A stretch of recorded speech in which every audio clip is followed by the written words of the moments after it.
Welcome to Life After Divorce, Honest Conversation for Women podcast. I'm Fiona May. This podcast is for women navigating separation, divorce, or the rebuilding that comes after, especially if you're feeling uncertain, emotionally tied, or questioning who you are now. Divorce changes more than a relationship. It can change your confidence, your identity, and your sense of what the future holds, even when the direction was the right one. Here, we have honest, grounded conversations about what life after divorce really looks like, emotionally, practically, and personally. Some episodes are conversational between myself and my co-host, Sandra Lee. Others include inspiring women and trusted experts who understand this chapter of life deeply. This space isn't about fixing you because you're not broken. It's about support, clarity, and reminding you that you're not alone as you move forward. I'm so glad you're here. Let's jump in and start with today's episode. Today we've got Manisha Buddia. And Manisha is a financial advisor from Perth, Western Australia. So welcome, Manisha. Good afternoon.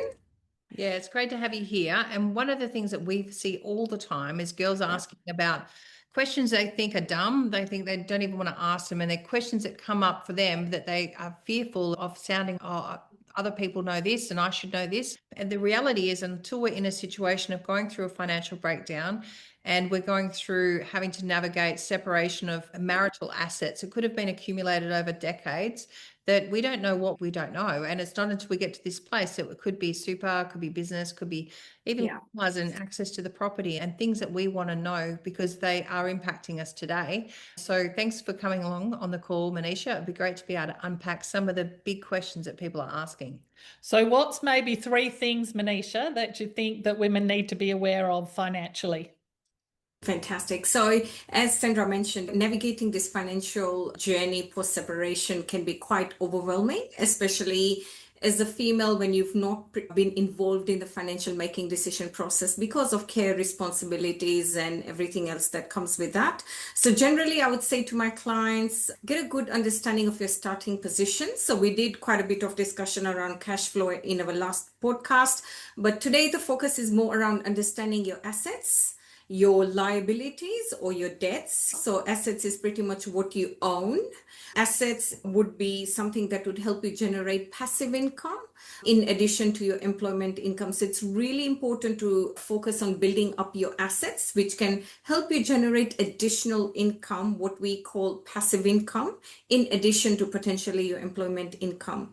It's really also important to understand liabilities because when you're in a relationship, you're not sure what assets do you or what debts do you own jointly, because there could be situations where I've come across whereby my clients have signed off on documents and all that stuff, not actually realizing what they're signing up for, especially when it comes to joint and several liabilities. So what that means is pretty much regardless of whether the other person is in the equation or not, you end up becoming liable for the debt that you weren't even aware of. So it's really important post-separation to absolutely get a good understanding and documentation of who owns the asset and who owns the debt.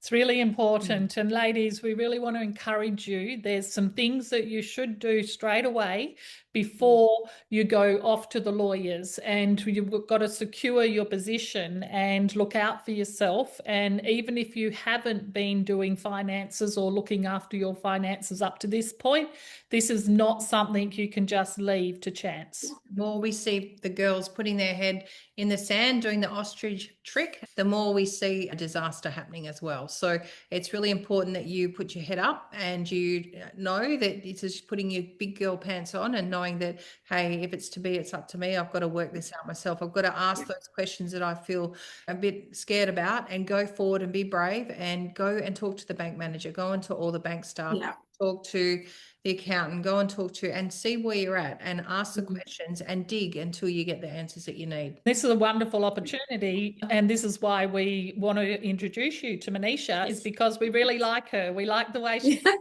we know that she's been through her own divorce and she works in this field, and she's really wonderful at helping women navigate this territory.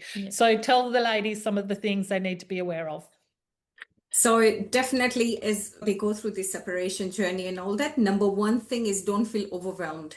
It is a lot of information coming at you at the same time. I had one client this morning navigating the journey, and it is quite emotionally traumatizing as well, because not only are you dealing with your emotions, but if you have children in the mix, you're trying to stabilize them as well, their emotional well-being. But at the same time, the financial well-being also has a huge impact, because suddenly it's like you find yourself on your own, where you're having to navigate this journey, and there's no plan A, there's no plan B, plan C, plan D. You pretty much are your plan A to plan Z. So don't get overwhelmed. Take a step back and literally focus on two things. Do whatever you need to do to get your emotional well-being back on track, which is reaching out through your support network, or the wonderful work that both of you do, Fiona and Sandra, like literally helping so many women piece their life back together. So it's so impactful, because these are lifelong changes. What you're offering is pretty much helping them recalibrate. And then on the financial well-being side, reach out to your accountant, reach out to your advisor, reach out to somebody who's got some knowledge around finances, and literally chunk it down. So I say to my clients, how do you eat an elephant? A bite at a time, a chunk at a time. So don't think about eating the entire elephant in one go. Chunk it one at a time. So bucket your challenges into little buckets, and then deal with that one bucket one step at a time. So, what are assets? What are liabilities? What's my cash flow? Chunk all these down. And trust me, once you've chunked it all down and you get a good handle on it and you put your pieces back together, it's not as overwhelming as you think. One of the things I must share through my whole journey as well, financial independence and empowerment for women is so important, because we need money to exist on this planet. If we cannot sufficiently provide for ourselves, it's a life skill, it's a life survival skill. So you have to do everything in your power to invest in that, in yourself, to uplift your financial knowledge and financial literacy, specifically for women. Yeah, so maybe the first thing that people should do is do an assets and liabilities. So Yes. that's just a simple piece of paper, really, and Yeah. you just put a line down the middle and you put assets on one side, liabilities on the other, and that's all the things that you own, even with loans on one side, all the assets, and then on the other side, all the things that you owe. So it could be a mortgage, it could be a high purchase loan, it could be credit card. Credit cards. Yeah, so anything that is costing you money that you're paying goes on the liabilities, and you add your assets like your car and like your furniture, like your clothes, those sort of things as well. But your superannuation is important, that you've got that down. You've got life insurances, you've got anything that you have accumulated, stock, shares, cash, they should all be down. Bitcoin. And so there's lots of things that you need to think of. But once you've got these assets and liabilities, this is the starting point, and you should not go to a lawyer until you have done that, because you are just wasting money by going to a lawyer when they can't advise you without some facts. You also need to put in there roughly exactly whose names are on each one. So if you're in joint names or single names, here's all yours.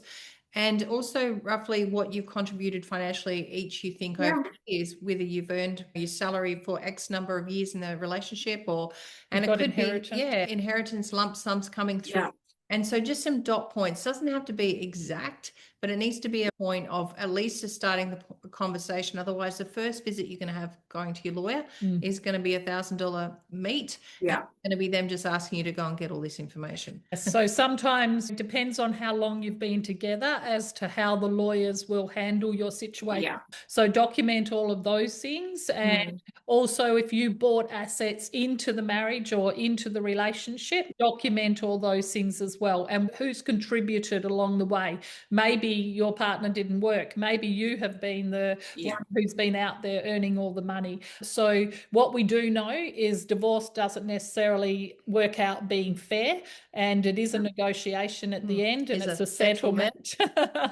Settlement. What we know is most of the women we work with, they're smart, they're hard workers, they're diligent, and they can rebuild. And very often they're actually better off financially after their separation and divorce than what they were before. So ladies, don't get overwhelmed. Use it as an opportunity to grow and reach out. Use people like Manisha who are there, who have a beautiful heart and understand what you're going through, and come to us for the emotional part. We will help regulate your emotions. Manisha, things that really impressed me about you was not just your ability to understand a financial plan and the holistic approach for the financial strategies of cash flow and also asset growth, like you mentioned before, but you've got the accounting knowledge as well. You're a qualified accountant, so you've got the tax side.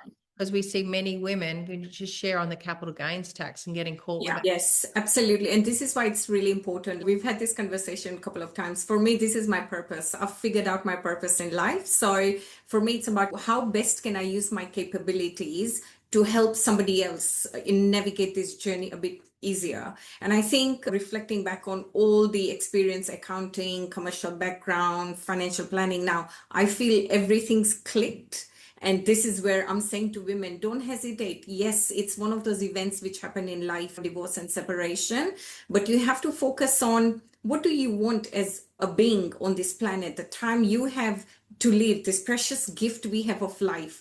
How best do you want to navigate through the next journey of your life so you don't repeat the same mistakes, or even if things happen again, then you're more prepared. So it's all about empowerment, your own emotional well-being as well as financial well-being. So very important. Okay, Manisha, I want to talk super because it's a really important topic. What a lot of ladies don't understand, a lot of ladies have that heart draw that they want to hold their family home, and often that clouds their vision as to what is the best decisions for them to make financially. So let's unpack that one. Beautiful. So you have to think about superannuation like this is a third party. So if you're working for somebody, this is somebody else putting money into your bank account, which you cannot touch now or access it now. You will potentially access it maybe when you're 60 or 65. However, you are always in the driver's seat in terms of making a decision as to how to invest this money. So a lot of people have this set and forget approach with their super. They're really not engaged, especially women. This is critical because number one, especially if they have children, they have more time out of the workforce. So they haven't had the opportunity to contribute into super compared to their male counterparts. Number two, also the gender pay gap and all that, because the superannuation is based on a percentage of what you earn. So if there's an imbalance in how much you're earning for a similar role, you're already behind when it comes to superannuation. And then thirdly, women are outliving men. So average life expectancy for a woman is around 85 years, and for a man, it's 81 years. So I'm seeing a lot of female clients coming through at that stage of life in terms of not very well financially prepared. So this is where superannuation comes in, because this is one of the most tax effective structures available in Australia at the moment. Every time you make a super contribution in or the investment returns, the maximum tax you pay is 15%, the lowest tax bracket. Number two, when you do retire at age 60 or 65, any investment return you make, the tax under the current legislation is nil, it's zero. So why would you not want to build your long-term wealth? This is when you will need to access all this money, because remember, you're not working at 65. But if we are living till 85, we have 20 years of a lifespan that we need to fund. And you'd want to build this wealth in the most tax-effective structure, which is superannuation. So get engaged with superannuation. Understand how your money is actually invested, because not all super funds are the same. You've got industry super funds, you've got retail super funds, and then there's a whole hierarchy of different options. So take the time out to meet an advisor or somebody else who understands super a bit more and understand your options. So definitely looking into doing a deep dive into superannuation is really important. It's one of your biggest assets you're going to retire off. Family home and your superannuation are your two big assets that pretty much you'll potentially retire on. So let's talk about the family home. Should we keep the home? Is it the right thing for everyone to do? Or tell us some of the things that you work through for clients. Yeah. So this is quite interesting. Retaining a family home, there's no right or wrong. It really depends on your situation. So generally what I find is because of the property market cycle we are in right now, it's so expensive. Property values have literally escalated by almost 40, 50, 60% in some cases. So when it comes to your property settlement, you want to focus on securing a roof over your head. At the same time, a portion of the superannuation, because what the superannuation does is when it's compounding, it's growing, and then that becomes your retirement income. So not only do you have the security over your head, but also some superannuation. The flip side to that is I've come across situations whereby you've built memories in a home, there's an emotional attachment. You have to think about the family home. Is it going to generate any passive sources of income, or is it a pit whereby there's so much repairs and so much maintenance that's going to go in just to keep this home afloat? So this is again where experts come in, where you've got an advisor, lawyer. So I work very closely with my clients' family lawyers if they're going through separation, and we work out all these different solutions and options. So in some cases, yes, I have one client that was referred by both of you. So thank you so much. She's based in Sydney. She's got a family home that's worth quite a lot. And in her case, it makes sense to retain the family home because she's got adult children, but at the same time, at retirement, the amount of equity she can unlock by selling that home, because there's no debt on it, it makes sense for her. And because she's very close to the retirement age as well. So this is where we crunch the numbers and we work out what's the most optimal solution, whether it's the family home or super. Yeah, we also need to be aware of capital gains tax when it's not your family home, but when it's your family Correct. home, you do get that subsidy there. Correct, absolutely correct. Yes, so in Australia, generally we find that family home and superannuation are your two biggest assets that you're going to retire off on. So, especially women navigating through journey midlife, when we hear about great divorces in our 50s, it's very financially, it's very difficult for women to recover because there's almost a 6, 7 year gap until you literally come to break even and then get to the point of generating surplus cash flow. So already you're starting off quite late. So this is where it's really important. If this is one of the most significant events in your life, do everything in your power to reach out to the right people, which is yourselves, myself, everybody else in your tribe, to be prepared to navigate this without any further hiccups. Yeah, that's good advice, solid, and it's reliable as well. And I know the Yeah. women that you've helped and worked with, that you've made, well, for them, in some cases, hundreds and hundreds of thousands of dollars, literally from avoiding Yeah. them paying capital gains Yeah. tax or losing money or Yeah. wrong pathway so they can't get it out in superannuation later as well. So, one of the things is when ladies are going through the separation and divorce, very often emotion goes up. And so it's Yes. very hard to make good decisions logically with not emotion attached. But for us to make good business decisions, we need to be able to control our emotions. And so we really encourage ladies to be able to heal and grow and make sense Yeah. of their separation and divorce so then they can make good financial decisions. And one of the financial decisions that we open up the possibility for our clients is to consider, do they want to keep the family home? Because very often Yes. it's so emotionally charged and they want it because it's where the kids grew up, it's where the kids Yeah. are, where people come home to. But we also have seen lots of ladies create the possibility that they can be happy elsewhere, that they can Yeah. downsize and let go of a lot of that equity, and then they've got options. So there's so many different things. The underlying of all of it is to get healed, to do your work, to Yes. process and to go through each of these steps, working Yes. with experts who will help you and support you to make good financial decisions. I think that's where we've got to start and just take Yeah. it step by step. We create a story around all of these things about the Yeah. myth behind them as well and the attachment to them. And it's so powerful at the moment to then be able to come back at this present time and to be able to separate that story Yeah. to what is reality and what's going to serve us going forward as well. Because your kids really want you to be happy. They don't really care where you live. They would rather you be happy in a one-bedroom unit than they would being miserable in the family home, being stressed out of your brain because it costs so much for you to look after. But one of the other things we also suggest is Sandra and I are great ones for encouraging you to have side hustles or to create extra income. Absolutely. Not just think, I've got a job, that's all I'm going to do, that's all I can do. We always encourage you to look at what's possible, and we have ladies earning $300, $400, $500, $600 a week extra by just doing things that outside the square. And one of those things is using those spare bedrooms that you've got as an income source. So many different options, isn't there? Yes. Getting to financial settlement, it's not the end of the game. We can continue money regardless of the age that we are at. We know women who are now in their 70s and they're doing nanny daycare from care. And they're earning great cash flow through the week, and they're doing it in a part of their lifestyle. It's really fitted in for them, and it's giving them health and exercise, and I guess the ability to be able to be stimulated mentally as well. I just really want to acknowledge you, Manisha, for coming here today. Thank you. There's anything you want to leave the girls with that you're listening? Yes, I would just say, look, I've been there, done that, and I've had so many women come through who are navigating this journey. It can be overwhelming, but trust me, once you go through this process, you've got the right tribe of people around you, then anything is possible. New opportunities will open up, and don't be scared, don't be afraid.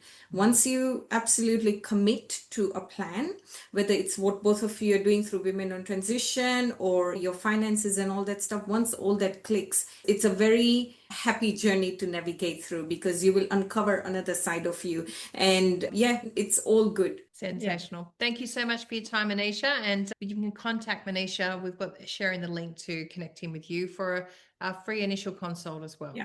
So thank you for spending time with us today. I know conversations like this can sometimes stir up emotion. So if something resonated with you, just take a moment to be gentle with yourself. Life after divorce can often feel isolating, but you don't have to do this alone. So if you would like some extra support or connection or guidance, you can learn more about our coaching programs, our 3-day events, and our community at womenontransition.com. And if this episode was helpful, you're more than welcome to subscribe, share it with another woman who might need it, or leave us a positive review. It all helps to make more women be able to find our space. So until next time, remember, you're not broken. This chapter doesn't have to define you. It's simply part of your becoming. See you next time.